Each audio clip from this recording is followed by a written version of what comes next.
All right, gossip. welcome everyone to the Long 19th Century group. And tonight we are going to hear from Marla Abrams.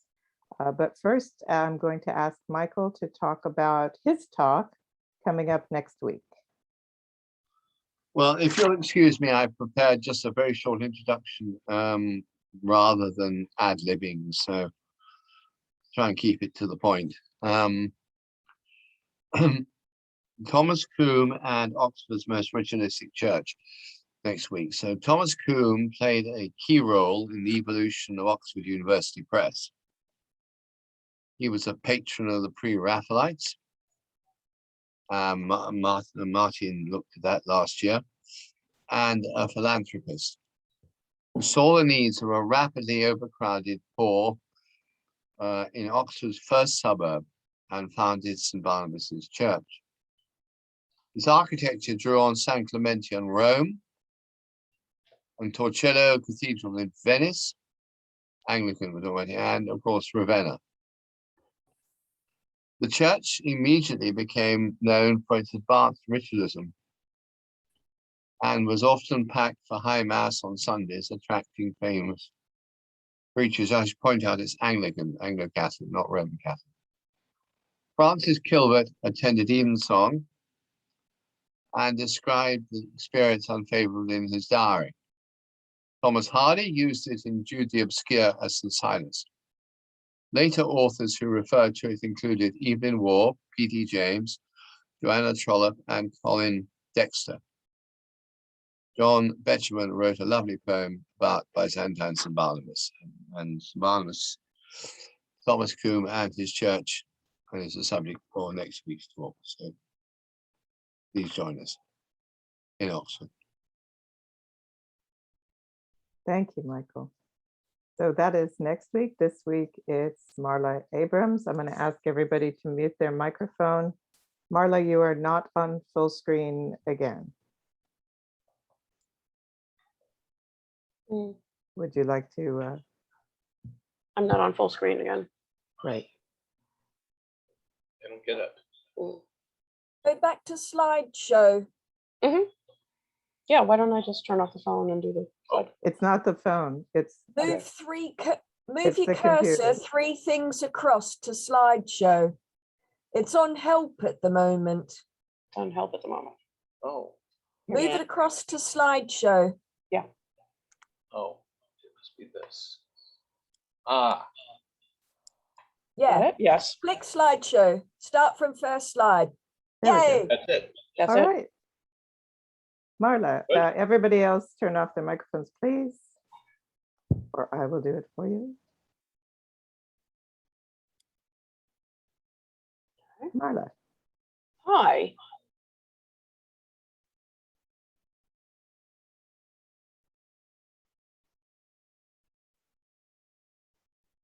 Oh, Marla.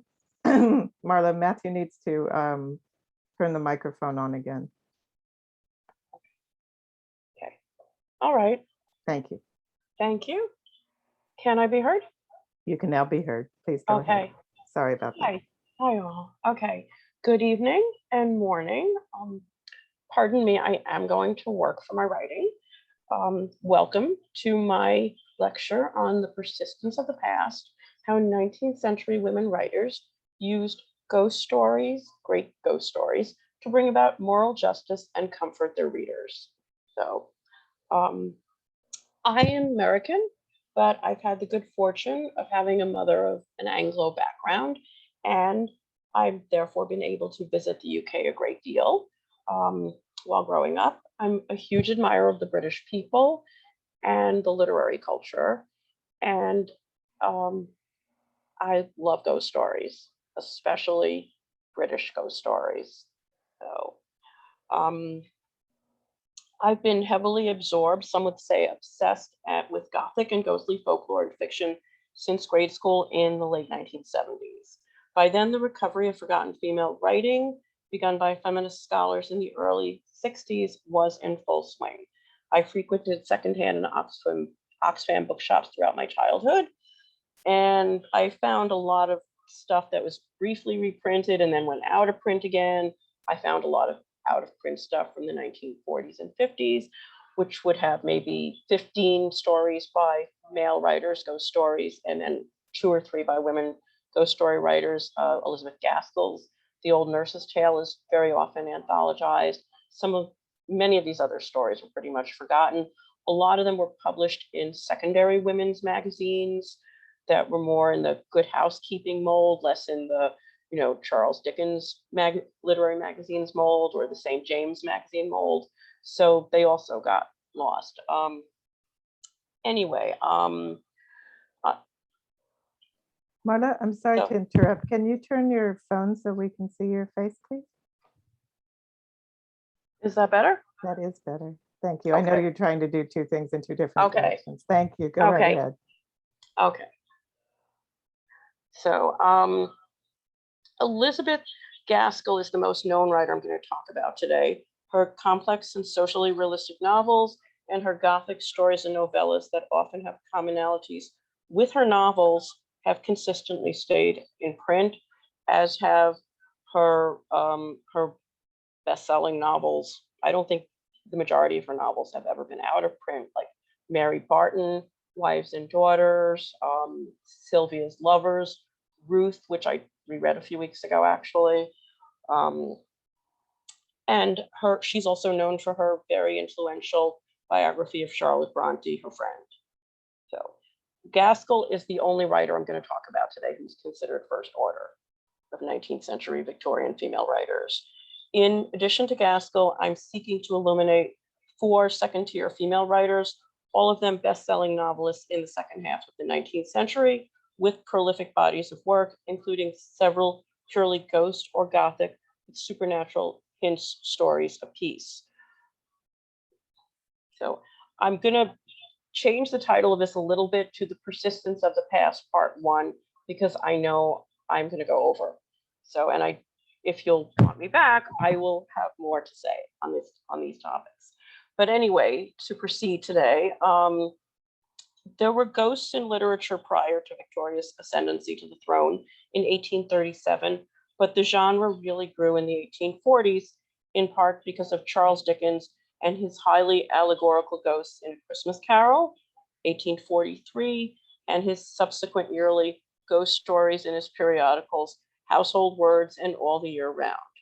His contributors included Elizabeth Gaskell, Amelia B. Edwards, and Wilkie Collins. From that point, the ghost story market really took off.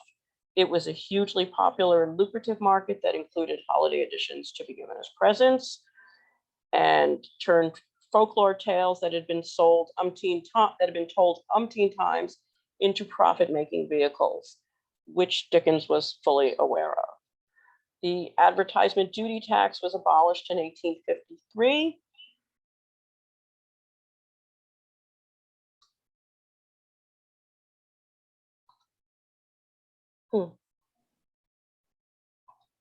Perhaps the space bar. There we go. There's Christmas Carol. Perfect. Okay. Here's a meeting for the repeal of taxes on knowledge, which was the colloquial term at St. Martin's Hall. St. James Magazine, Volume 1. It's hard to find screenshots and images of these old magazines. So there was a big growth in periodicals and magazines. Many of them were edited by female writers who also wrote supernatural stories for them. For example, Charlotte Riddell co-edited, ran, and wrote for St. James Magazine. From the mid-1840s throughout the rest of the 19th century, both famous and lesser-known authors tried out the short story ghost format at least once. Some of them weren't completely, purely ghost story. George Eliot wrote The Lifted Veil, which is more about mesmerism and premonitions. I don't think she was that comfortable with that. Her novels have a Gothic quality to them. I don't think she liked the purely ghost story genre. So, but The Lifted Veil is an interesting read. So where did all of the ghosts come from, and why were they there in a time of so much technological and scientific growth? Were the advances in science too rapid a cultural change for people? Despite medical advancements, high child mortality and mothers' deaths during childbirth were still major factors well into the end of the 1800s. Parentless children who had anything of their parents' worldly goods could be in danger in the care of surviving family members entrusted with their care. 18 the Fox sisters, who were from New York. Okay. 1848 was a turbulent year of revolution and change. It was also the same year of the Fox sisters, who were most likely pranking their gullible mother and sisters in their farmhouse home in Idesville, New York on April 1st, April Fool's Day. So they told of rapping sounds emanating from their bedroom walls. The sounds seemed to have an intelligence to them, according to the adolescent girls, and their mother, who wanted to believe them. Their story was eagerly seized upon by wannabe believers in the supernatural. It grew upstate, and then it continued on. It grew into a hugely influential news story on both sides of the pond. It was known in Australia. It's credited with bringing about the birth of 19th century spiritualism. In 1888, Maggie Smith went on stage at the New York Academy of Music and declared the entire story a hoax. She was paid by a local newspaper $1,500. She began her recanting with, "My sister Kate and I were very young children when this horrible deception began." For her confession, she seems to have lived out her life on her $1,500. She was estranged from the rest of her family, and she may have spent some of the money on drink. Anyway, the second half of the 19th century,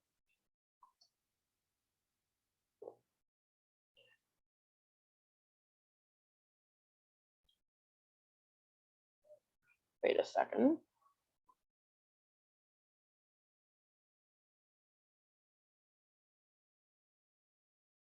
Okay. The second half of the 19th century was a singular period in which serious and systematic attempts were made to census the otherworldly outside of fiction. The Society for Physical Research in Britain began in London in 1882. Its stated purpose was to understand psychic or paranormal events. Its members included the chemists Sir William Crookes, physicist Sir Oliver Lodge, and the artist Louis Charles Pals.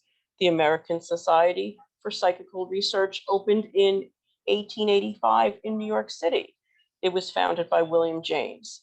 Its stated purpose was also parapsychology. William's brother Henry fictionalized some of the spiritualists and their believers in his 1885 novel, The Bostonians. He attended some seances. He wrote The Turn of the Screw, obviously, but he also wrote a handful of other very psychologically driven, very interesting ghost stories, which we're not going to be talking about today, but they are worth addressing in the future. So I actually like some of them better than The Turning of the Screw. Nathaniel Hawthorne's The Blithedale Romance, 1852, also addresses spiritualism. So, okay, this is John Snow. I'm not sure if Dr. John Snow, although they weren't known as doctor then yet. Okay, before I get to the women and their stories, I want to mention 19th century events in science and finance that had an immense influence on people's thoughts and beliefs. From 1817 through 1923, 6 cholera pandemics occurred consecutively and continuously over time. Increased commerce, migration, and pilgrimage really helped spread the transmission of the cholera. Late in this period, particularly 1879 to 1883, major scientific breakthroughs toward the treatment of cholera developed.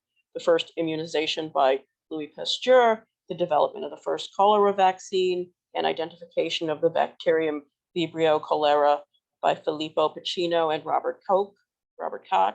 Worldwide, the cholera outbreak was 1846 to 1860, but 1854 was an especially terrible year in London. In response to all of the real-life horror, scientific theories about miasma and germ theory became very popular. John Snow, and here he is the English physician credited with discovering the Broad Street pump as a source of infection in Soho. He was a founding member of the Epidemiological Society of London that was formed in May of 1850 in response to the cholera outbreak of 1849. He is regarded as the father of modern epidemiology.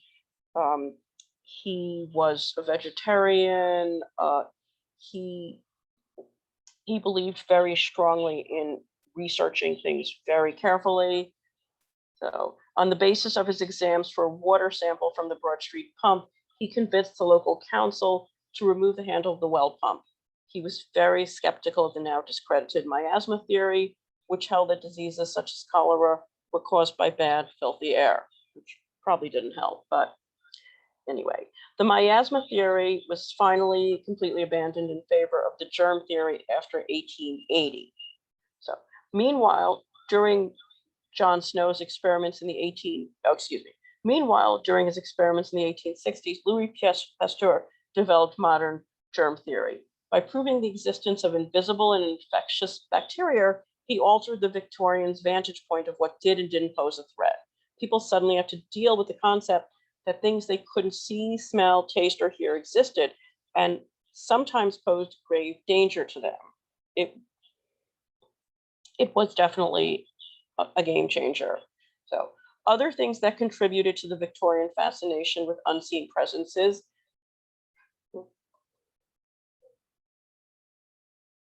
Okay, we'll leave her. Other things that contributed were Protestant Reformation, going way back. So, ghosts were then regarded as figments of Catholic superstition, and you do see Catholic desires and beliefs are not completely extinguished in the Victorian imagination in their fiction. Then there were financial collapses. In the 19th century, they seemed to average one every decade or so, going back to around 1760. So, in Great Britain, there were nationwide ones in 1825, 26, 1837, and 1847. These were followed by the pandemic of 1857, the first worldwide economic crisis. This began in the American Midwest, traveled to New York, and went on to wreak global havoc in Liverpool, Glasgow, and London, before causing crashes in Paris, Hamburg, Copenhagen, and Vienna.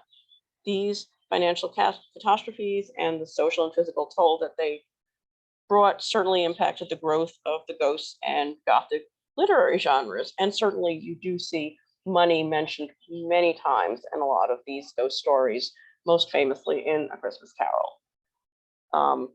Money occurs throughout. It's always an issue in all of these 19th century novels. So,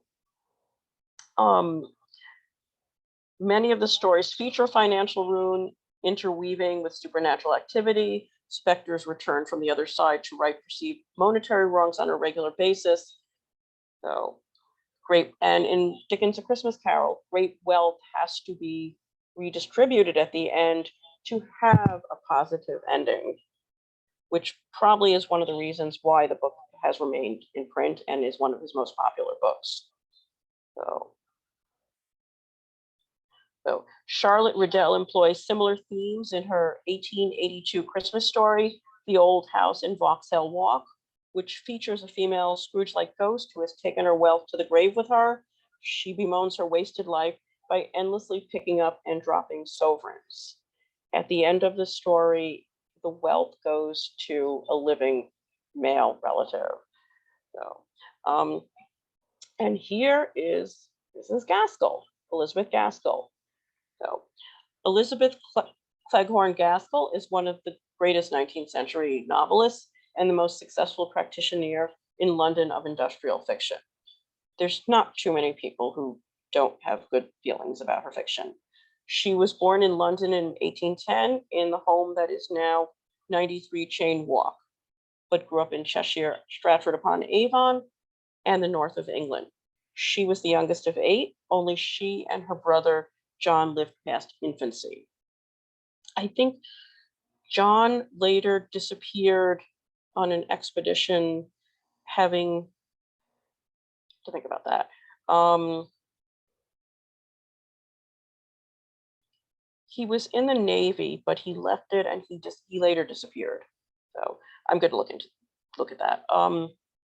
Okay, she was the youngest of 8. Only she and her brother John lived past infancy. Her father was a Unitarian minister in Lancashire.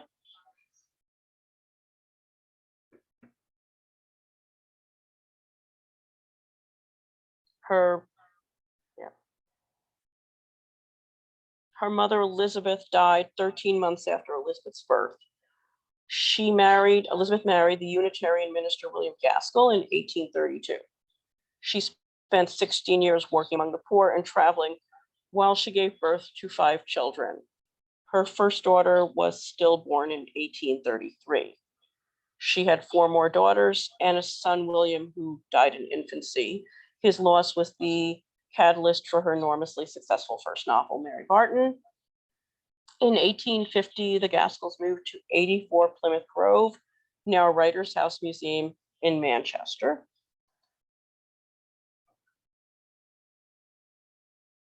Elizabeth wrote all of her remaining works there, including her famous biography of her friend Charlotte Bronte.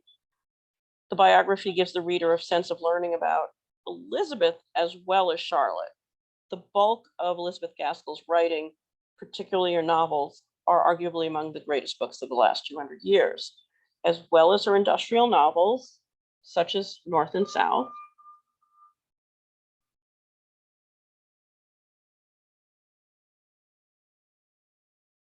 Go back. Such as North and South, Wives and Daughters. She wrote Gothic, and ghost tales. So, she wrote some very fine and creepy supernatural stories and novellas. She also wrote some mysteries that are purely mysteries without supernatural elements, but have strong Gothic feelings to them. The Old Nurse's Tale was written for the 1852 Christmas edition of Dickens' Household Words. It employs traditional ghost story devices.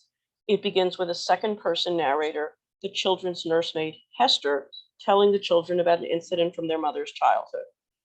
The story takes place in a rambling old mansion that seems underpopulated by people. There's a large organ that takes up the better part of a wall and a heavy old-fashioned furniture. Hester is relaying terrible events that happened long ago. A painting of an unseen family member from the past hangs facing the wall. The entire east wing is shut up. The organ is heard making music. Upon examination, it doesn't seem to have worked in years. Repeatedly, the ancientness and size of the mansion are contrasted with the youth and innocence of Rosamond, the orphaned and displaced child, and her 18-year-old nursemaid Hester, barely out of childhood herself and separated from her own family because of her need to earn a living. The combined pathos, social morality, and creepiness of the tale work, in part because of Elizabeth Gaskell's great storytelling ability and the morality and decency she's able to create in her characters, while at the same time reflecting their human complexities and flaws. Even in this short, fairly conventional, traditional ghost story, you recognize her messages that simply being humane and kind can aid people throughout life's hardships. So, however, part of the great popularity of these ghost stories is derived from their conventionality. They record tales that have been told many times before, often in an oral form, as Tracy has discussed when we were talking about M.R. James. Their layout implies cultural legacy and a great desire to correct moral wrongs. As readers, we are willing accomplices in a pattern that proceeds according to our expectations. There are usually 2 stories involved in these tales: what happened and the detection of what happened. The ghosts make the horror more palatable. So, okay, this is Dinah Maria Craik, also known as Dinah Mullock. She is not read that much anymore. The other women I'm talking about today have gone in and out of print more than Dinah Mullock, I think. The last few months are the first times I've really looked at her books.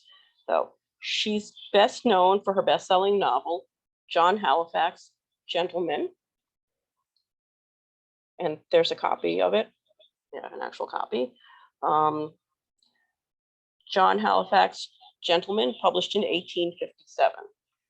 It focuses on the Victorian middle class through the eyes of an orphan who overcomes all sorts of obstacles to become a wealthy and upstanding member of his community, who's greatly involved in his community's goings on. He's very socially active. Miss Craik went on to have a quite successful writing career. She wrote out of economic necessity.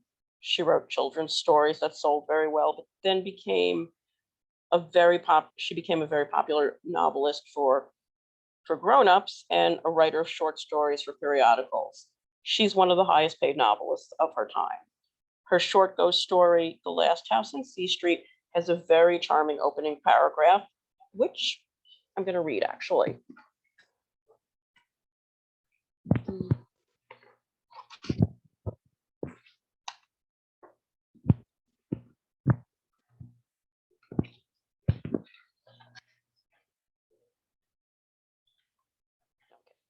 The Last House in C Street. Okay. I am not a believer in ghosts in general. I see no good in them. They come, that is, are reported to come so irrelevantly, purposefully, so ridiculously in short, that one's common sense as regards this world, one's supernatural sense of the other are alike revolted. Then 9 out of 10 capital ghost stories are easily accounted for, and in the 10th, when all natural explanation fails, one who has discovered the extraordinary difficulty there is in all society in getting hold of that very slippery article called a fact is strongly inclined to shake a dubious head, ejaculating, "Evidence, a question of evidence." But my unbelief springs from no dogged or contemptuous skepticism as to the possibility, however great the improbability, of that strange impression upon or communication to spirit and matter, from spirit wholly materialized, which is vulgarly called a ghost. There is the credulity more blind, no credulity more blind, no ignorance more childish than that of the sage who tries to measure heaven and earth and the things under the earth with the small 2-foot rule of his own brains. Dare we presume to argue concerning any mystery of the universe? It is inexplicable and therefore impossible? Oh. I read the opening of that and I really decided I wanted to include it. So I love her writing, actually. John Halifax which I started reading this week, it's a little more difficult. It's not the most straightforward narrative, and I can see why it's been more out of print than in print. But she writes good sentences and she does sweep you along. So I'm going to persevere with it. I've spent a lot of time reading these lost novels of second and third tier writers of the 19th century. So probably because I spent so much time in secondhand bookstores, and that's what I came upon. So nowadays, if I find a long out of print book, I'm a little more skeptical. I'm like, do I want to read this, or wouldn't I rather reread Bleak House or something? So, but anyway, let me go back to. Okay, so anyway, the narrator of The Last House in C Street then relays a long ago tale from Mrs. MacArthur's past. That's the woman who is speaking to him, of how as a young woman she traveled with her parents and a young law student she was in love with to London. Soon afterwards, her mother, who is 8 months pregnant, becomes sick and has to return home. The father stays on and accompanies his daughter and the law student to see Hamlet that evening. It's afterwards mentioned that they greatly enjoyed seeing the actor Grimaldi playing Gravedigger too. That night, the daughter hears a tapping sound that resembles the sounds her mother uses at home to signal to her to come in, and her father simultaneously has a frightening premonition that something terrible has happened. It turns out that the mother has died in childbirth. The narrator must return home in order to care for the rest of the family, never marrying the law student, but instead she marries someone else when she's in her 30s. She's not unhappy with the person she marries, but there is a sense of wistfulness and looking back at the past with some regret. The story involves premonition, ghostly wrappings, and shows how chance events can alter personal histories sometimes for the better and sometimes not. It's unusual because she marries someone who is not her first choice, but she makes a point throughout the story of saying that this was not necessarily the worst outcome that could have been. And it's also mentioned that the law student that she did not marry has become a friend of the family and frequently visits. The narrator of the story is also a listener. She bears witness to her friend over her long ago loss. Her calm response is soothing to the readers. From this very short, elegant little story, you can see why Dinah Craik was very successful as an author. So, and the moral justice of the story speaks to this young woman having to be responsible for her family when her mother died in childbirth, and also how easily people died in childbirth, how vulnerable women were in childbirth, and how it was just a fact of life. So it wasn't anything to debate or argue about. She simply said goodbye to her law student and went home. The story is set around, I think it's set around 1810 or 1820 or so.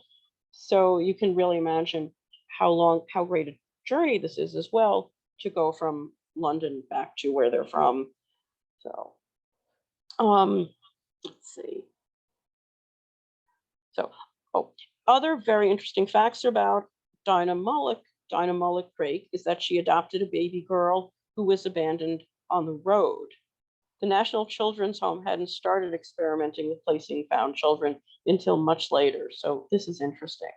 She refused to give up her career when she married, and she was the primary supporter of her husband, which seems to be a commonality with a lot of these female writers. So I don't think it was the case with Mrs. Gaskell, though. So now we're going to come to three of my own personal favorites. There's Amelia B. Edwards. I'm not sure if you can see her dates on there. So Amelia B. Edwards is widely regarded as one of the finest ghost story writers of the 19th century. Her stories are really scary if anyone hasn't read her. She was a novelist, an Egyptologist when she finished her writing later in life, a traveler, and a journalist. In 1882, she co-founded the Egypt Exploration Fund. Her contributions in Egyptology earned her the nickname the Godmother of Egyptology. She wrote superb, let's see. Okay, there's her book, 1,000 Miles Up the Nile, which is not a ghost story. And there's what's probably a 1950s or 60s collection of her stories by the style of the cover. So anyway, she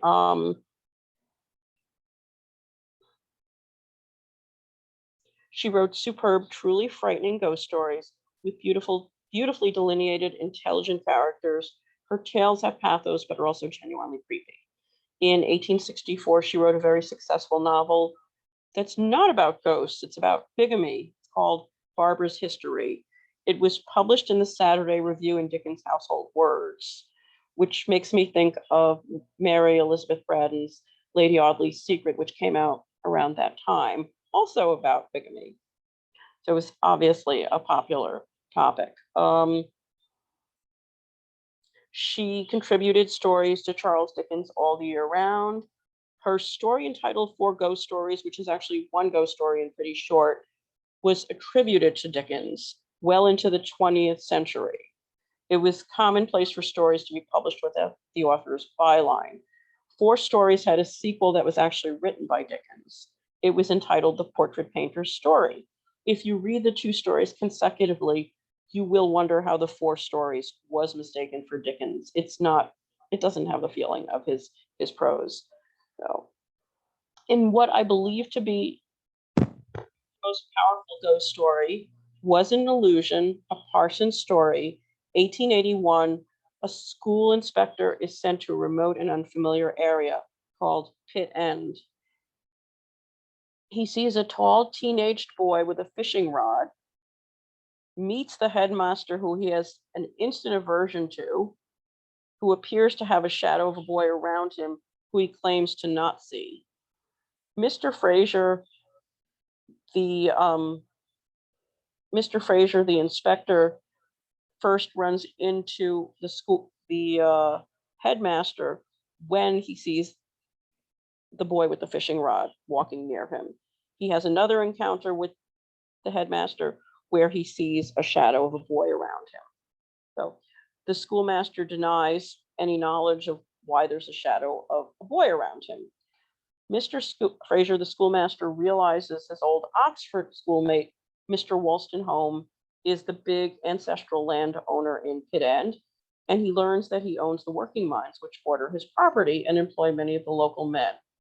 So all of whom seem to have good feelings for Mr. Wolstenholme. Mr. Fraser sends him a note letting him know of his presence for a few days, and he's given a hearty welcome and is invited to stay on Mr. Wolstenholme's estate. Mr. Wolstenholme is an extremely good-natured and easygoing individual, but he's also away from Pitt End most of the time. This is his first time visiting his estate in 5 years. And he's only there for a few weeks, it appears. He fills his house with lavish souvenirs from his travels. So, and I'm gonna, again, read from that. Let me just.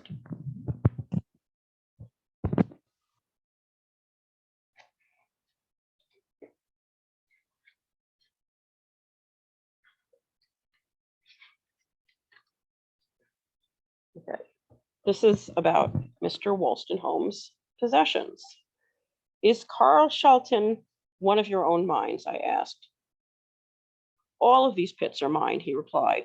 I am king of Hades and rule the underworld as well as the upper. There is coal everywhere underlying these moors. The whole place is honeycombed with shafts and galleries.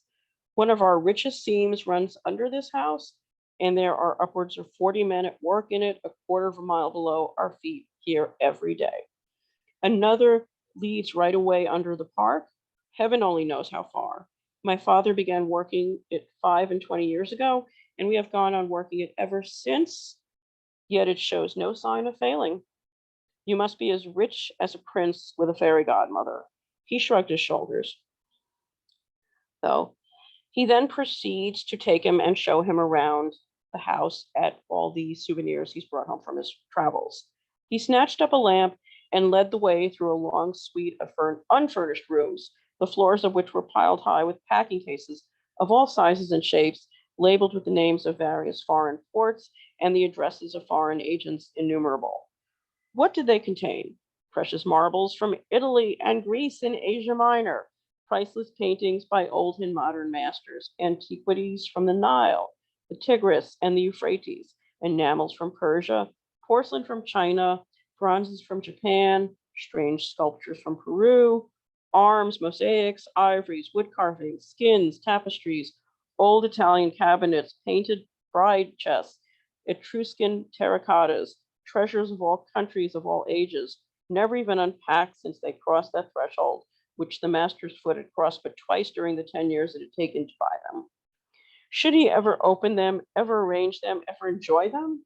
Perhaps, if he became weary of wandering, if he married, if he built a gallery to receive them. If not, well, he might found and endow a museum or leave things to the nation. What did it matter? Collecting was like fox hunting. The pleasure was in the pursuit and ended with it. So it's an interesting segue in a ghost story. What is a ghost story? So, okay. Anyway,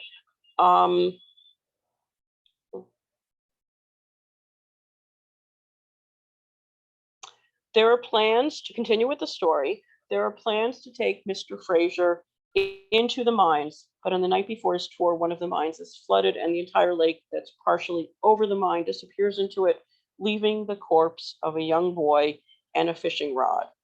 The boy turns out to be the illegitimate and possibly mentally disabled son of the headmaster. He had beaten him to death, possibly accidentally when he was beating him. His intention was not to kill him, but at all rates, he had beaten him to death and hidden the boy's corpse in the lake a while back. So that's the last ending of any of these stories I'm going to give away. I'm just going to lightly touch on 2 other stories. So Was it an illusion? Is a powerful story that presents the reader with some interesting things to ponder. Why is the narrator bears witness the school inspector? This seems to speak to the absent state involvement and supervision of unwanted, often illegitimate children.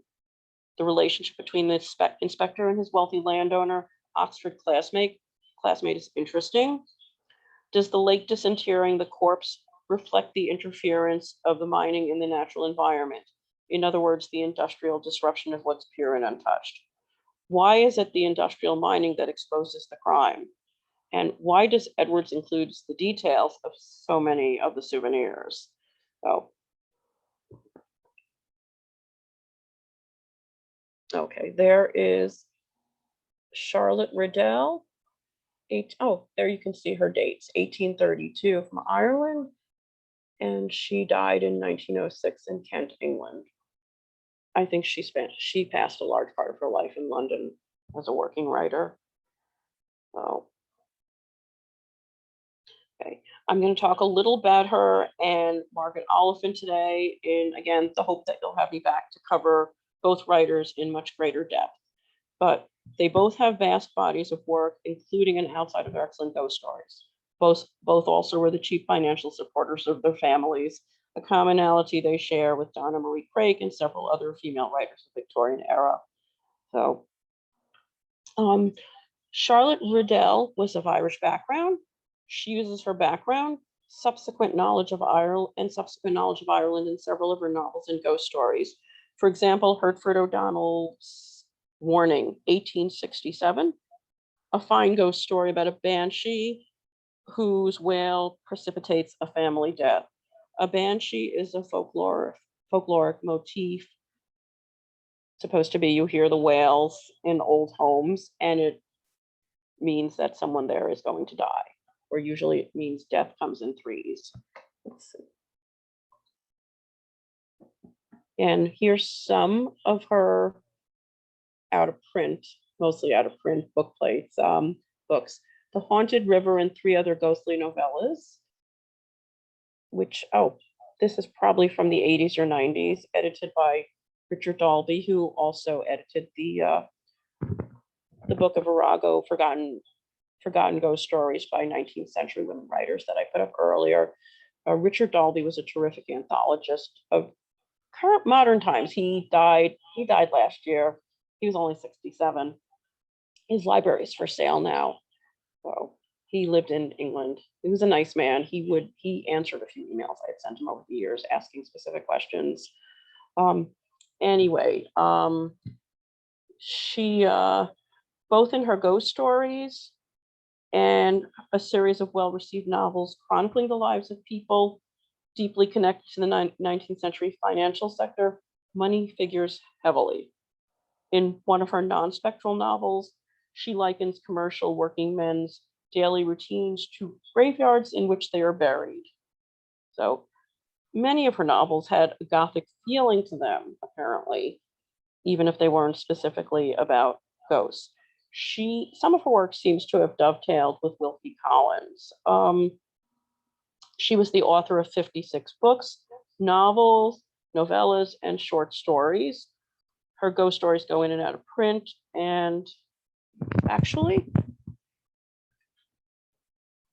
here's one of my copies. You can see it. So the Wordsworth Tales of Mystery and the Supernatural have been really good for recovering a lot of these short stories.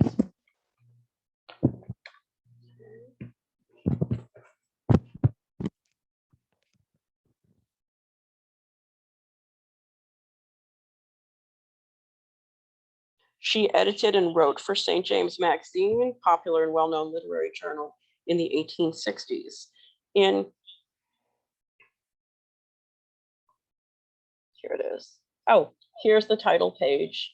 I have about 300 of these anthology collections. If anyone wants ever a screenshot of any of the table of contents, I notice Amazon doesn't print the table of contents in a lot of these books anymore, and a lot of the small booksellers don't do it either. So if anyone is looking to not duplicate whatever stories, they do have. So, let's go back. Okay, getting ahead of myself. Okay.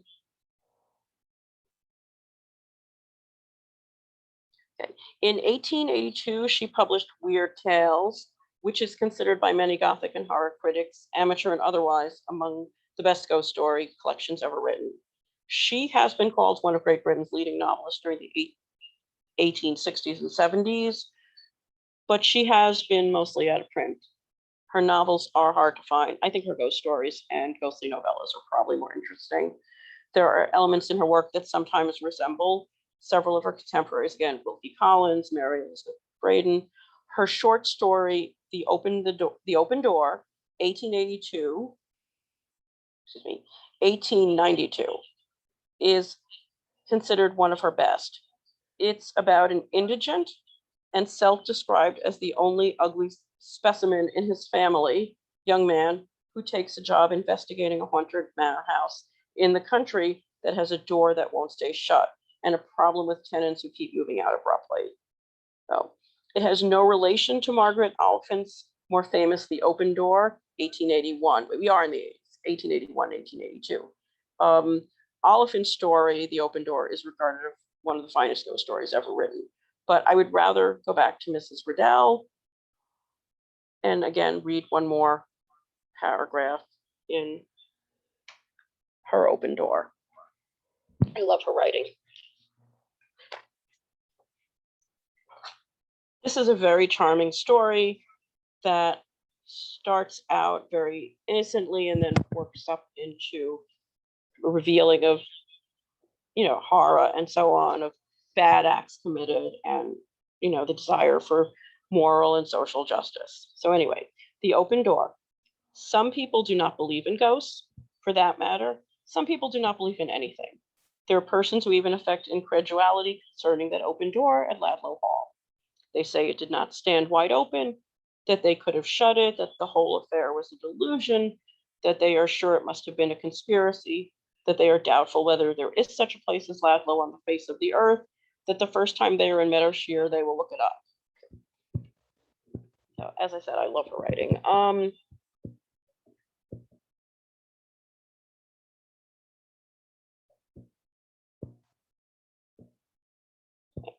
So anyway, I'm going to go now to Margaret Oliphant,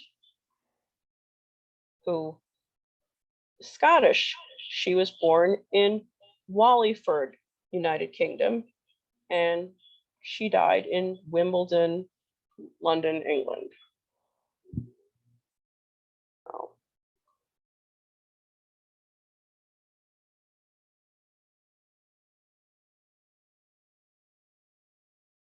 She was a Scottish novelist.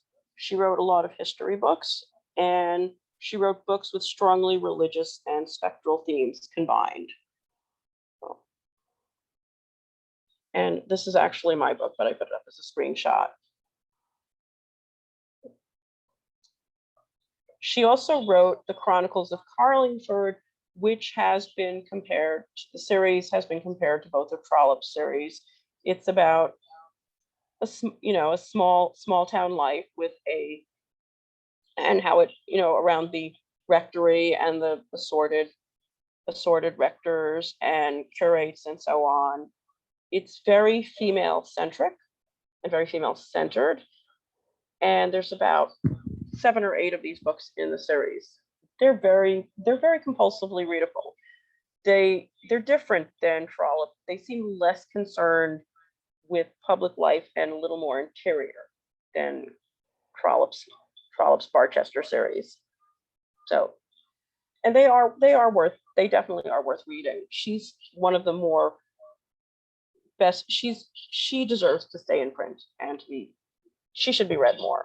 Her Carlingford Chronicles, which are not ghostly, are terrific. So here's The Library Window, another one of her ghost stories. This is also an excellent tale. So, but I want to mention her short story, The Open Door, which does share a title, but not much else, with Charlotte Riddell's The Open Door. They're about a year apart. The Open Door is not about a house. It's about a door that's mysteriously left of a house. The house no longer stands, but there are comings and goings of people through the door that are mysterious. The house is a rental, and of course, people rent it and have experiences there that make them understand why the rent there is so low.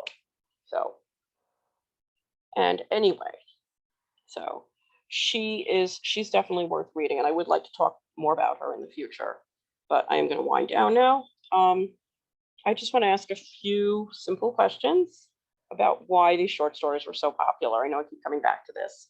So, well, what can a short story do that a novel can't? That's the big thing. A lot of these ghost stories seem to function as social and moral justice fables, delivered when actual earthbound corporal justice is impossible. The stories function almost as wish fulfillments, their spectrality appeasing the reader's need for tidy, happy endings in real life. The stories tend to involve a good deal of detective work, revenge.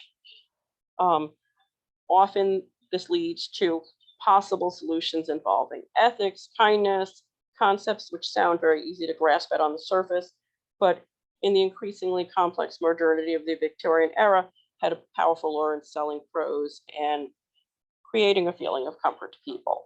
So that's it for today.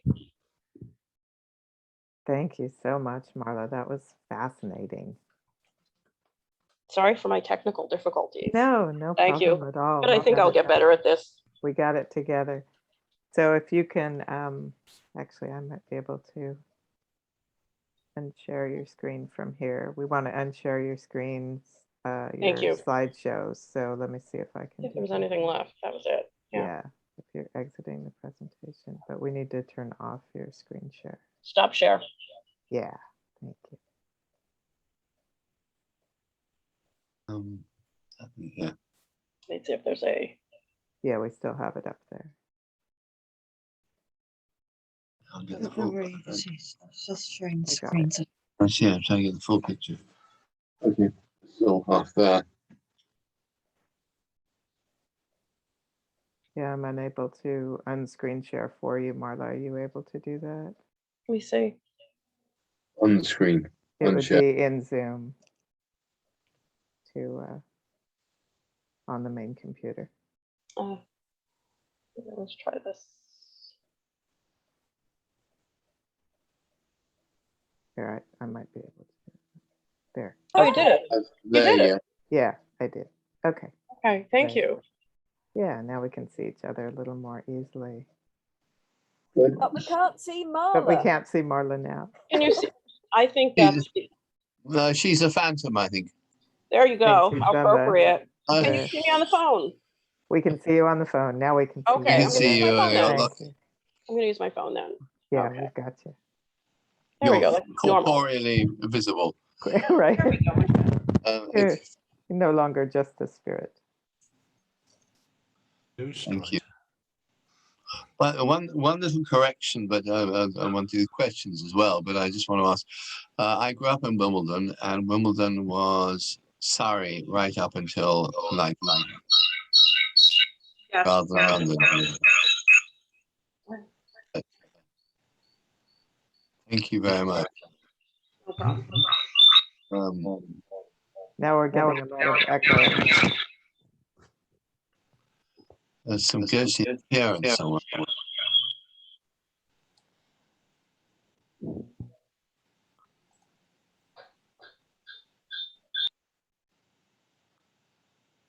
Any birds involved here? I turned off Matthew's microphone. So can we hear you through? Can you use the phone now, Marla, to do it so we don't get the It's echo? gone. Yeah, I know, but that's so is Matthew's microphone. Marina's background's strangely relevant, I think. That's sort of The purple light. the ghost So stories. Marla, we can't. You'll need to turn your microphone on in your Zoom on your phone. Then. In the background there. Yeah, Marla, you need to unmute. Yeah, on the phone, Yeah. not on. the And big you also computer. need to come back. We can't see She you. will. I think Matthew's trying to. deal with the phone. I had no idea this topic was so rich. I should have, but I didn't. No. Marla, you'll need to unmute on the phone so we can hear you.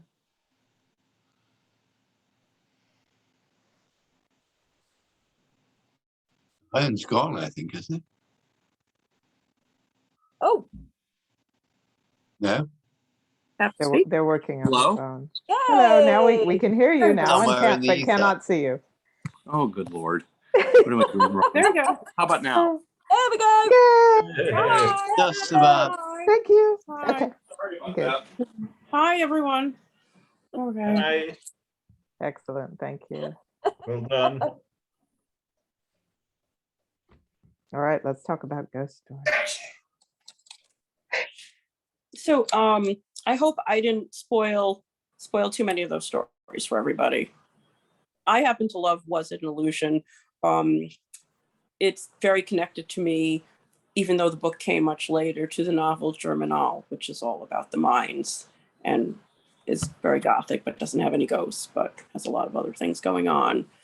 So the social, it seems to me, the French novels of Zola and Flaubert are so much, their solutions are so much more complex than the 19th century British Victorians like Mrs. Gaskell, Elizabeth Gaskell, Charles Dickens, even George Eliot. And I think people responded to those the simplicity of those messages. Message of just be kind, to show there's a certain, the moral justice of the stories, I think, gives people a certain comfort level. But I also think, and this is maybe not our best side, but I also think there's a certain, you certainly, people enjoy seeing punishment meted out. It's human nature. We want justices, righted, injustices checked, and so on. People, there's a reason people hang on to these news stories about individual murder victims and so that periodically take public imagination, both in the UK, here, France, and people get so wrapped up in individual stories in a way that they may not get wrapped up in large scale incidents of, death, fire, terrorist things. People tend to like singular stories about a few people that they can try to find sympathy with, and we do look for happy endings. It's human nature. Wow. Just wondering, Marla, is it okay if I just ask? Because I'm truly interested. You mentioned just now Zola using Gothic elements. Yeah. But you mentioned also in your talk George Eliot's books being quite Gothic. Yeah. And for me personally, I don't think so. So I'm just wondering, because everybody has a different interpretation of what the Gothic is. So I was just wondering if you would mind elaborating on what you think, what you would class as Gothic elements in fiction. Oh, I knew we were going to be discussing this. I think, and George Eliot may not be the best example, but I do find elements in Daniel Deronda in the first part of the book that do have a sort of otherworldly feeling to them. So what I classify as Gothic, and Gothic is often different from ghost stories. Wyland by Charles Brockden Brown, which is not Victorian, it's pre-Victorian, is the first Gothic here, or it's considered the first Gothic. Feelings of fear, discomfort, being unsettled. So a feeling of stress, if you will. I'm trying to think what else. Wuthering Heights has ghosts in the very beginning, but it has an overall Gothic feeling throughout, this feeling of impending doom, despair, a sense of tragedy, a sense of characters having a sort of hopelessness to them. It's not most happy, optimistic feeling in the world, the sense of Gothicism permeating some of these novels. So I don't, for example, find Gothic elements in Wives and Daughters by Elizabeth Gaskell, which I consider to be probably the most positive of all her novels. So what would you consider as Gothic motifs then, as it were? And do you think, bearing in mind George Eliot, Zola, and the others, do you think that these motifs are even necessary to make one consider a particular work as Gothic? I think the images of the mines in Germinal have Gothic elements. Could you ask me the last question again about, are these motifs necessary? Yeah, no, it was just, what do you personally consider as Gothic motifs? Because of course we read all these textbooks that say, oh, it's got to have this and it's got to have Yes. that, which of course Yes. isn't necessary. Right, So right. what do you personally consider to be Gothic motifs? And are they even necessary for a book to be Gothic? I think usually when a home has a prominent place in a storyline, that doesn't have to be, but that can be very strongly Gothic. There's a reason that all those, Gothic bestsellers with the girl on the horse running away from the mansion with the wind blowing in her hair and so are so perceived as being Gothics. And that in itself is probably worthy of its own discussion, except they're all rather the same book. But the imagery of houses, large houses, properties, certainly the homes, both homes in Bleak House, but certainly the one that has the ghost walk, which is, certainly does have, obviously, as Gothic elements. Do we need these elements? I mean, do we need these elements to tell a story? I think it makes the story more compelling sometimes. But I like reading domestic women's or domestic men's. I like Arnold Bennett very much. There's a lot of domesticity in The Old Wives' Tale. I like reading these domestic dramas that don't have the Gothic elements as well. Again, The Old Wives' Tale being, an example. Wives and Daughters, any of her novels, her main novels, Elizabeth Gaskell's main novels. And Dickens does not always have Gothic elements. His early novels aren't very Gothic. I don't consider David Copperfield to have very Gothic elements. It's been a while since I read it, but I had read it so many times, especially in school. They always assign it here. They don't assign very many of these novels here in high school. You have to pick and choose when you get to undergrad to find them being offered. So they don't in Australia either, I can tell you. Oh, I'm sure. Yeah, I'm sure. I went through a period when I was reading a lot of 20th century Australian women writers, by the way, probably because I kept finding them. Again, if you find things and they look good, I like domestic dramas. And I probably do like things that have, not so much happy endings, but that are somewhat formulaic sometimes.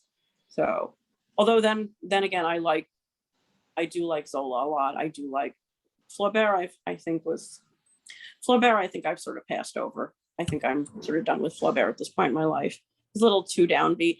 As you get older, you do want to, when you're 20, it's fun to read all these books about where everyone dies at the end, is so miserable and basically dies for love when they're 21, and she kills herself and can't see that there is hope for her beyond the world she lives in Madame Bovary. But as you get older, I do find that I do like to look for more positive elements in my books. And I have come to prefer Jane Eyre and Shirley over Wuthering Heights. I'm sorry. Oh no. Here, maybe this will be of comfort to you. I have someone gave me this mug. There you go. I'll send you one. The Wesleyan bookstore in Connecticut sells. Can you see it? Isn't that a great mug? Raven. Yeah. It's a great shape too, because it keeps the coffee warm and you can put a ton of coffee in it, or water in this case. So, but the Wesleyan bookstore near me and near us in Connecticut also sells the Edgar Allan Poe candles right next to the Ruth Bader Ginsburg candles. Really? You're forgiven. I know. Bookstores need to stay alive. It's a town in Well, Connecticut, I oh, think. oh, I thought they meant something to do with the Wesleyan Methodists. Hey, No. Trevor has one too. No, it's quite different. Can Yeah. I ask a general question for Yes. somebody who's on the complete outside of all this?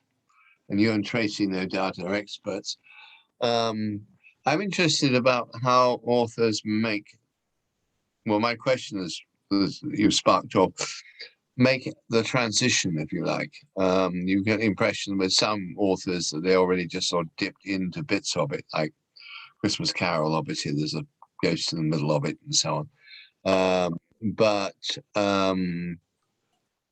they're making an actual transition from writing mainstream novels or mainstream fiction into the genre of writing ghost stories. Do they some of them make a transition across? Because you said many of them write normal novels. If I can use the word normal, sorry about that, but you know what I mean.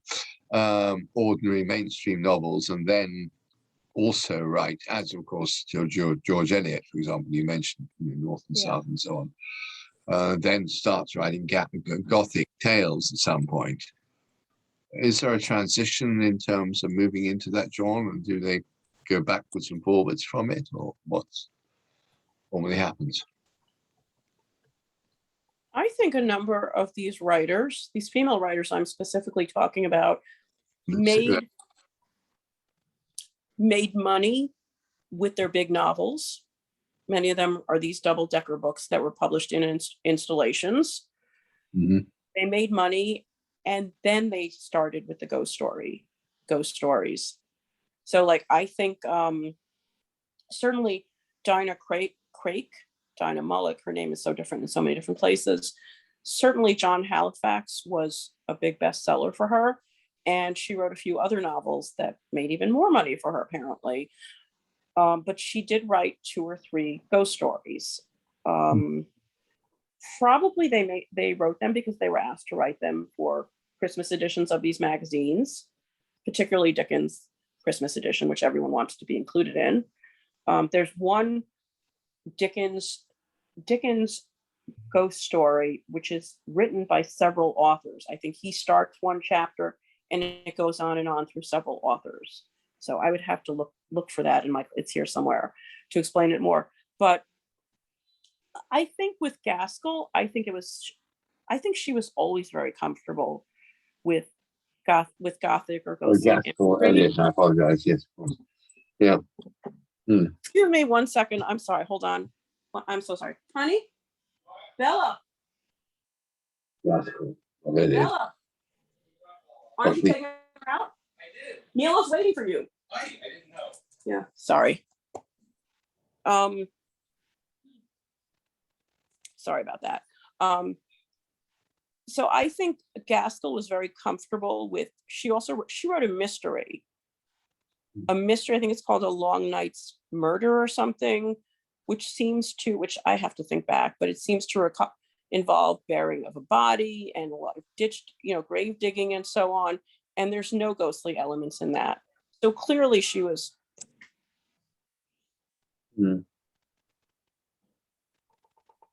Oh, sorry. Clearly she was very comfortable with the genre of mystery, the ghost story genre, and her industrial novels. She also wrote, I just want to segue for a minute. She also wrote a book called Lois the Witch, which is about the witchcraft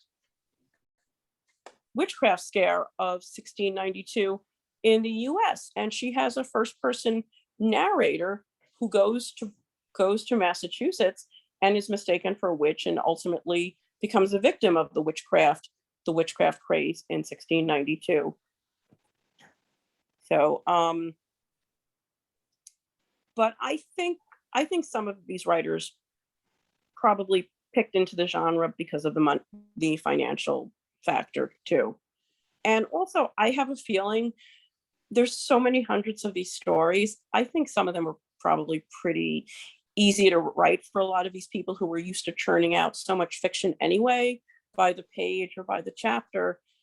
And you just had the formula from so many other writers. The Old Nurse's Tale is certainly, it's so conventional. So, but mentioned it because everyone is so fond of it, and it's been anthologized so much, and it is genuinely creepy. In her hands, it's very well written. So, but was it May Cholmondeley who wrote a number of novels, wrote some ghost stories? She wrote some best-selling domestic women's fiction that did not involve ghosts. Trollope never tried the ghost story genre, to my knowledge. So, except maybe in a joking manner where he might have mentioned ghosts or something, or the supernatural. He certainly does mention the spiritualist movement, as I recall, in some of his late second series, the Eustacia Diamonds and so on. I think has some mentions of it. I think for some people, Amelia B. Edwards, I think, really loved the genre. She wrote, the one I spoke about, Was It an Illusion, is really creepy and very tragic, but she wrote about 7 or 8 of them that are all equally interesting and scary, actually, genuinely scary, and have genuine moral overtones to them as well.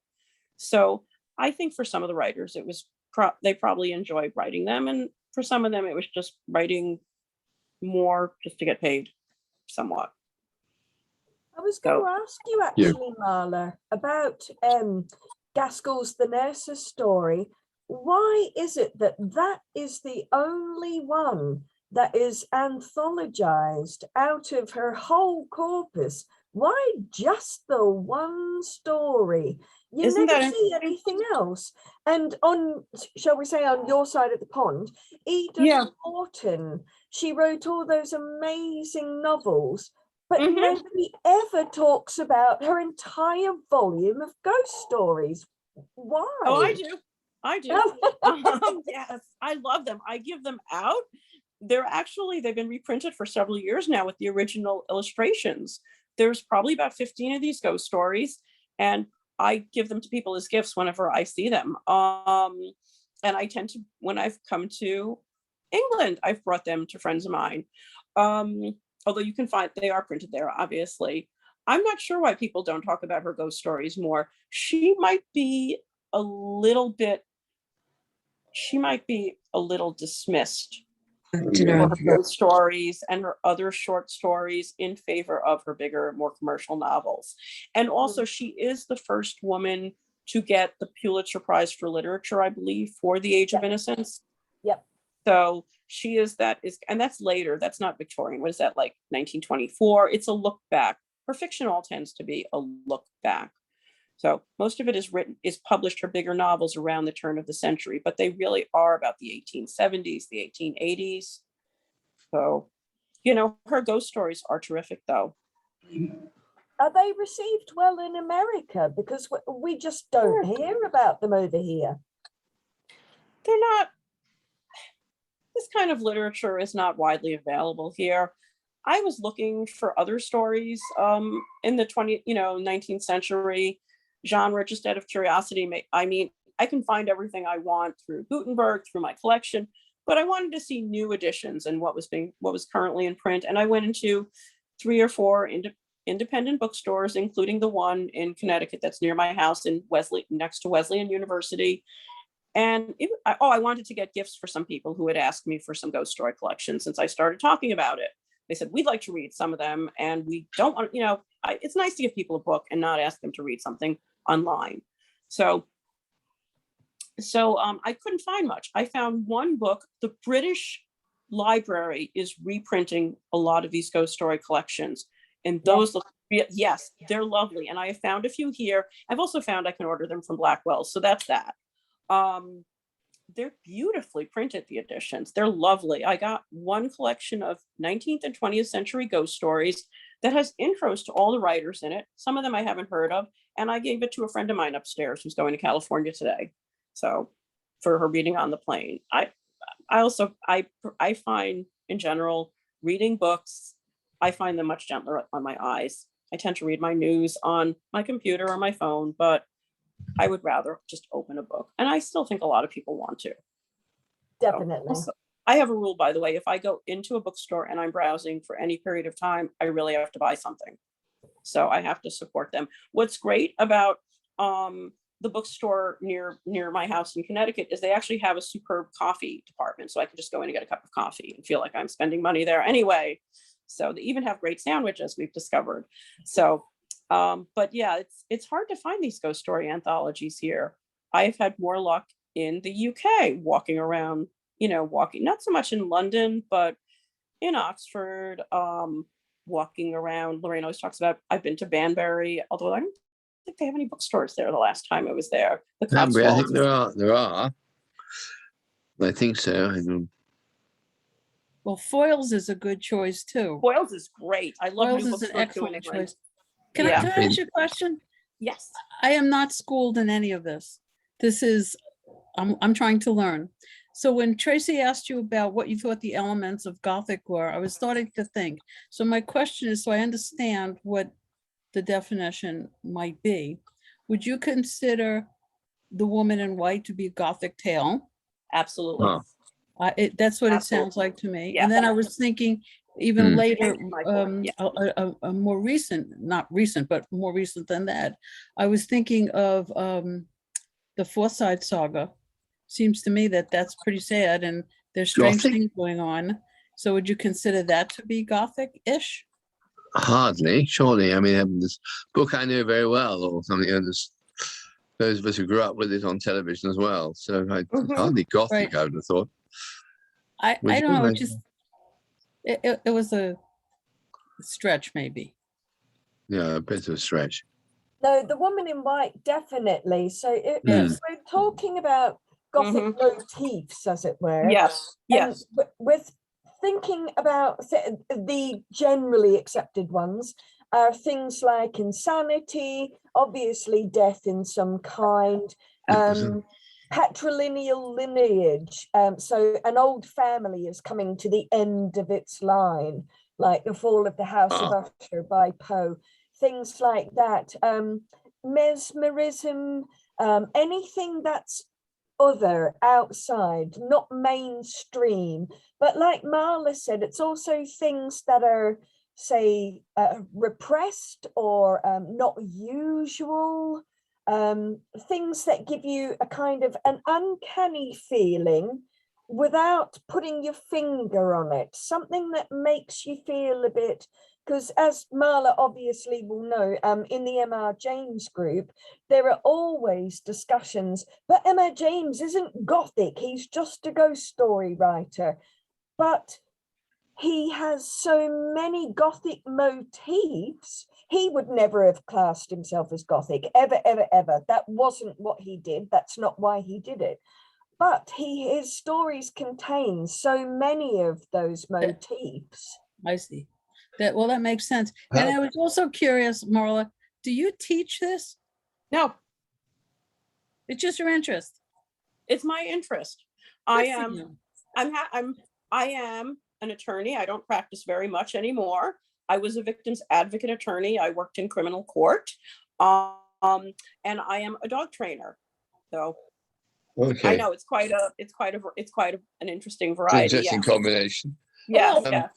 But that's Yeah. what makes us Yep. all so interesting. We all have all these different interests, and they're not. Some of them are what do you call it? What's the word Avocation. I'm looking for? An advocate, exactly. And some are just, you make a living. Some you're just interested in. Good for you. Absolutely. So before we get off the Gothic motif, presumably on my topic again, Conan Doyle. I mean, not just the Hound of the Baskervilles and the vampire and all that kind of stuff. But there are certainly, surely, wouldn't you say, there are some Gothic motifs in quite a bit of Sherlock Holmes? Definitely yes. with the character of Moriarty, absolutely. Oh, yeah. Yeah. Okay. He Because also he was I was listening to Stephen Fry on Audible with the whole definitive Sherlock Holmes is on Audible with Stephen Fry, all 72 hours of it. But he does forwards of each one of them, and he was talking about the Gothic motif in Hound of the Baskervilles, but of course it's elsewhere as well in quite a lot of the Sherlock Holmes stories. I thought, not speaking as anyone who knows anything about literature from that point of view, like you do, but you know what I mean. So what were you going to say, Marla, about Gothic and Sherlock Holmes? Not so Hmm, much in Sherlock Holmes. He himself was sort of a believer in the occult, or very curious much about the so. occult. Very Yeah. much so. A spiritualist ever since after his first wife died. And of course, if, at the end of his life, as you know from the famous interview as well, he decided that what was left of his life, there wasn't very much, that he would actually devote to spiritualism, and more increasingly, that was his interest. And of course, he got into trouble about the fairies as well. Yes, But Cottingley yeah, Cottingley Fairies. Fairies. Yeah. Yeah. so yeah, Take photos. Yeah. Yes. a The lot of fairies and the spiritualists were fake. seances. Yeah, a lot of Yeah. the seances were fake, but yeah, of course, yeah. No, I think Seances. Moriarty is definitely a Gothic character because he has quite a few of the elements. There's that, is he mad or isn't he? The fine line between genius and insanity that he treads. There is he a sociopath, psychopath, or just somebody with a bad attitude? You know, there really is, he enjoys pain. He likes Schadenfreude. I would definitely class Moriarty as Gothic, There are regardless of several others in whatever that happens vein in the stories. in Holmes too, of course. I think the villains in Holmes you can think of in those terms as well. And His of course, hand- another thing The to do Baron with and Gothic so on. is the double features in the Gothic hugely. And of course, there is a school of thought, well, quite an enormous school of thought, where Holmes and Moriarty are simply doubles of each other. And They're that's the a huge Gothic motif. on the opposite sides of the coin. Yes, like Bertha Mason and Jane Eyre are the double The of doubles. each other. That Yeah. one is the repressed side of the other. There are so many people that think Moriarty and Sherlock are simply two sides of the same coin. Mhm. And that's Counterfoils. another Yeah. Gothic motif. Interesting. Thank you for that, Tracy. Sorry, this is Marla's night. Sorry, I'll shut up. No, not. It's not. the Well, night I for was me. asking about Holmes before we got off the subject. 'Cause yeah. But when he went, of course, to Professor Challenger, Challenger did become a spiritualist. The Challenger novels, of course. He does become a spiritualist at the end. Professor Challenger, the Lost World and all that. Mm-hmm. Yeah. Dinosaurs everywhere. Ah, People tend to forget that Holmes brought dinosaurs to people long before Michael Crichton did with Jurassic Park. I mean, Conan Doyle bought Conan Holmes. Yeah, that's what I mean. Sorry. I don't think. Sorry. And then whatever Holmes else did, he didn't bring dinosaurs. Uh, Well, he was a man of many talents. far too much a man of science, as he would say. We just recycle these things over and over again. A lot of them, anyway. I mean, Michael Crichton knows how to make money, or knew how to make money. I don't Absolutely. think he's alive anymore. And he was a fantastic writer as well. We can't take that away from him. He knew how to make you want to turn the Okay. page. That is Thank you right. for answering Yeah, my question. yeah. No, that is something important. Thank you, Molly. I must go. Thank you. Thank you. Thank you. Good night, everyone. Thank you so much. Have a good evening, Michael. Patty, thank you so much. Well, I really enjoyed tonight, Marla, and thank you very much for highlighting you. something that nobody ever talks about, women ghostwriters. Yeah. And giving us more to read, because Yes, I've been absolutely. looking for something good, and this sounds perfect. Well, you have to work on your mystery. But, I do, but I'd like to read yeah. Gaskell's mystery because I didn't know. I think that's the one you said with the murder in the body. I have to look. I have to dig it up. I wonder I if think lent it's out my a, copy. is it a Dark Knight's Work? Is that the Yes, one you're thank thinking you. of? Okay, Yes. then I'm Very gonna good. read that. It's a Dark Knight's Work. Yeah, so Yeah, Now, oh, it's not in this collection. I have every collection. I was going Do to you tell like- you which one it was. this is a novel rather than Yeah, a no, I short have those story. too. So yeah, Yeah, I have all of them. sounds like I just- something I need to read. I just wanted to say, I'm loving the purple light. My eye keeps going to the purple light. Yeah. That looks so cool. Marika, we love your purple room. It's gothic and is, atmospheric. This is a petal lamp for Oh, my flower. You can hear me. Oh, I well, want one. it's making the room have such a nice ambiance. Here is my copy of Gothic Tales. Ah, Friedrich on the cover. Yes. Isn't that great? Isn't that a great I cover? know, Yes. that's such a Yes. brilliant painting. It's either Friedrich or what's his name, Grimshaw. If it's Oh, got one Grimshaw, of yeah. those on the Grimshaw's always cover, then wonderful. it's Yes. you know. Yes. Yes.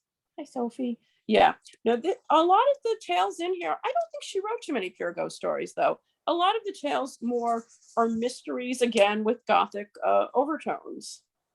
So, and they're the Doom of the Griffiths, which is goes on and on for it's more of a novella than it's about a family who everyone is doomed, basically. And they use, I mean, there's always graveyard motifs, and the word haunted is used a great deal, but it seems more her Gothic stories seem to have more fallen women in them as well. I think her Gothic stories are similar to her industrial fiction, actually. A lot of the characters in her industrial fiction probably have more resilience and are more real world focused. So, resilience is also something to talk about and think about with her. She has wonderful, wonderful characterizations of people of great strength who go through a great deal. So my late uncle was a Victorian lit professor.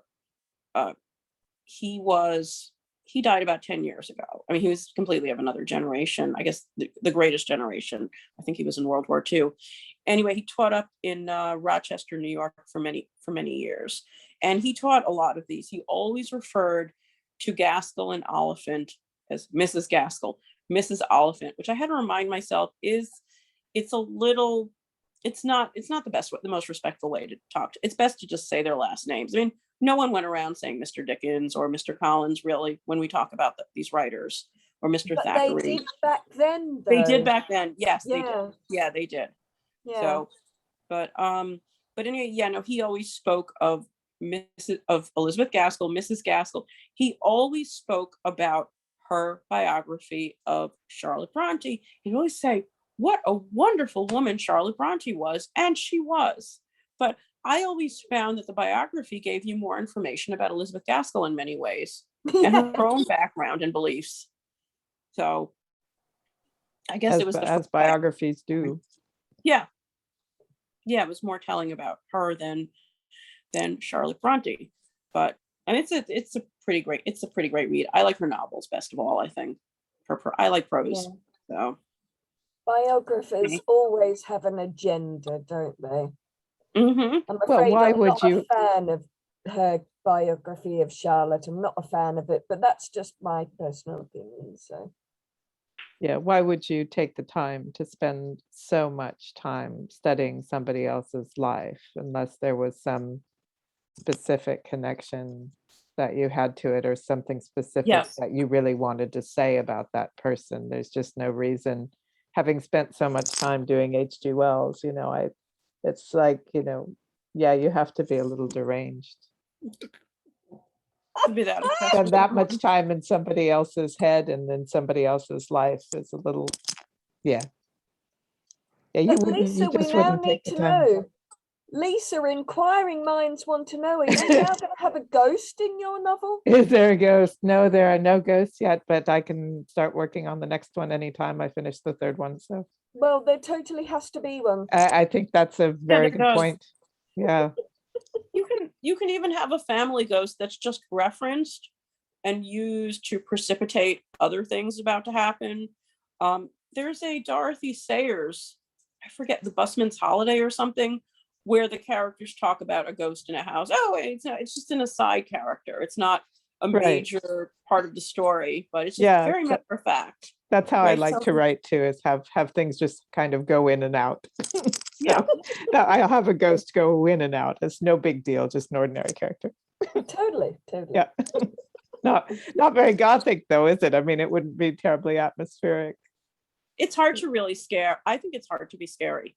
I think it's hard to write scary stories. Oh, Like yeah. I've read so many of them, and most of them are not that scary. And it's not because you don't know the formula. The formula I accept, the conventionality I accept, that I'm going to know the outcome, but it's just really hard to scare some people. There's a writer, a current writer, she's a local writer here in New England, New York, New England, Jennifer McMahon. She's in her early 50s. I think my cousin has me reading her. I read only one of her novels. It's called The Invited, not The Uninvited, but The Invited. And I don't scare very easily, having read all these stories. It takes a lot to frighten me. And movies and TV shows, I need a book that scares me. The ghost you don't see, the shadow on the wall that isn't there, and so on. TV and movies are too obvious. But I have to say, about 100 pages into this novel, The Invited, this woman, Jennifer McMahon, she did it. She paralyzed me with fear. So if anyone wants to read a modern, current novelist, because she's written about 10 of these books that actually scared me, I would recommend her, a summer reading or something. My husband said he noticed I got very quiet that night when I was reading her, and he said that the dogs got very quiet too. They noticed. I was just like, no. But that doesn't happen. The Exorcist is scary, the movie The Exorcist. So I mean, getting off the topic of books, but I always love film and to see how things are filmed and duplicated. But I have to get going because I have to drive to Connecticut now. Oh gosh. Yeah. We'll say goodbye and say thank you so much again. Thank you. And Thank you for having me. Thank you. oh yeah, no, I'm so glad you. that you agreed to do this. It's been absolutely wonderful. So Loved take care, it. Thank everybody. you. Yeah, take care, everyone, and we will see you next you. week for Michael's, I hope, if you can make it. And glad you're feeling better, Sujan. Thank you. Yes, it's so good to see you. Thank you for coming. Thank you, Marla. It was very interesting. Thank you. Take care. very much. Goodbye, everyone. Thank you. Thank Goodbye. you. Thank you. Bye. Thank you, everyone. Thank you for coming. Have a